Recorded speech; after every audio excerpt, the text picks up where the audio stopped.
गेल्या 3 दिवसापासून कोल्हापूर शहरासह जिल्ह्याच्या धरण क्षेत्रात पावसाचा जोर कायम आहे आणि त्यामुळे नद्यांच्या पाणी पातळीतील वाढ देखील कायम असल्याचं बघायला मिळतंय। पंचगंगा नदीच्या पाणी पातळीमध्ये देखील आता झपाट्याने वाढ होते आणि त्यामुळेच आता पंचगंगा नदीचं पाणी हे आता हळूहळू पात्राबाहेर देखील जायला सुरुवात झालेली आहे। सध्या पंचगंगा नदीची पाणी पातळी ही 28 फूट 10 इंचांपर्यंत जाऊन पोहोचलेली आहे आणि जिल्ह्यातील जवळपास 19 बंधारे जे आहेत ते अजूनही पाण्याखाली आहेत। जर धरणांचा विचार केला तर धरणांच्या पाणी पातळीमध्ये देखील वाढ होताना आपल्याला बघायला मिळते। राधानगरी धरणामध्ये सध्या 76% इतका पाणीसाठा आहे, तर जिल्ह्याच्या धरण क्षेत्रात किंवा एकूणच काळमवाडी धरणामध्ये जर आपण बघितलं तर 42% इतका पाणीसाठा आहे तो झालेला आहे आणि त्यामुळे अजूनही जिल्ह्याच्या धरण क्षेत्रात पाऊस कोसळतोय।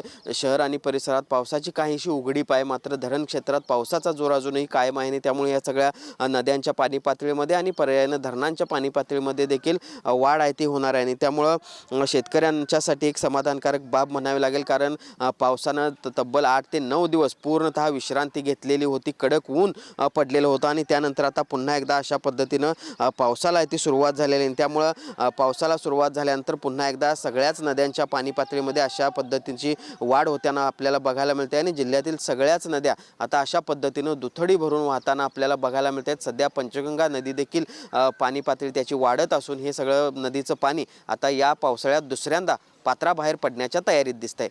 भूषण पाटील, TV9 मराठी, कोल्हापूर।